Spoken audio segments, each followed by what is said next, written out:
সাইরাম। দেখো চলে এসেছি আজকে একটা নতুন ভিডিও নিয়ে, হেয়ার কাটিং এর ভিডিও নিয়ে। তো ভাবলাম তোমাদের সঙ্গে একদম শেয়ার করে ফেলি। ফেসটা বেবি দেখাচ্ছি না, কেননা সব গার্জেনরাও পছন্দ করে না।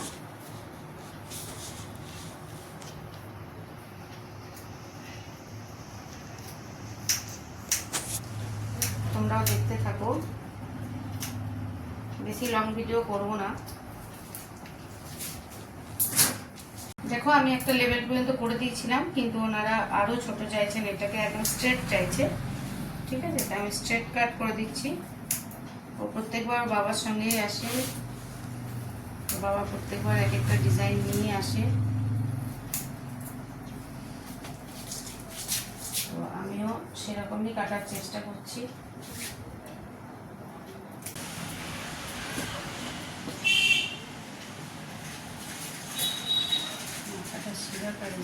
বারবার রিটার্ন করবো, বাচ্চা তো, বাচ্চার কাটিং এর একটু তো টাইম লাগেই, তাই একটু বেশি টাইম লাগছে। বড়দের চেয়ে বাচ্চার কাটিং এর টাইম অনেকটা লেগে যায়।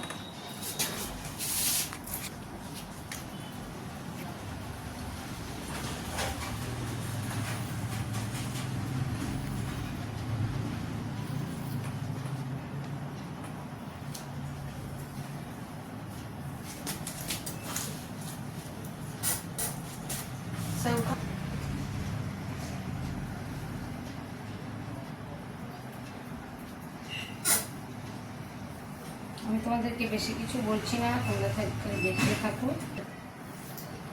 আমার পার্লার তো আসানসোলে সবাই জানো, মোটামুটি যারা আসানসোলে থাকো। আমি অনেক ভিডিও পোস্ট করেছি। আসানসোলে বরফকল মোড়ে আমার পার্লার। তো অ্যাড্রেস আগেও দিয়ে দিয়েছি, যদি কেউ কন্ট্যাক্ট করতে থাকো তাহলে ফেসবুকের থ্রুতেও কন্ট্যাক্ট করতে পারো। তবে কারো যদি বুকিং কিছু করতে হয় সেটা কিন্তু আগে কন্ট্যাক্ট করবে।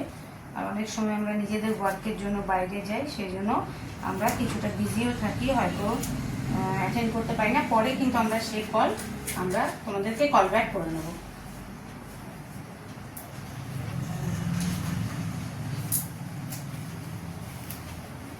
দেখো হয়ে গেছে, এবারে আমি একটু ক্লিন করে দিই হেয়ারগুলো,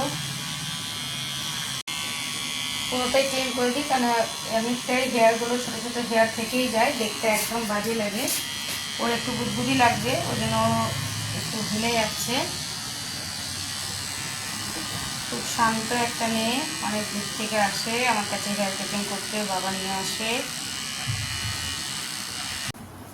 দেখো এটা ফাইনাল লুক। তো বাবা অন্য ডিজাইন আরও এনেছিল, তবে ওর ফেসে মানাতো না, তাই এই কাটিংটাই করে দিয়েছি। গরমের মধ্যেও বাঁচবে, হেয়ারও ক্লিন থাকবে, বেবি তো।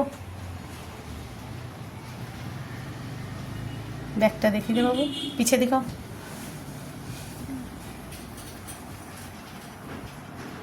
ঠিক আছে, চল মাথা পেন।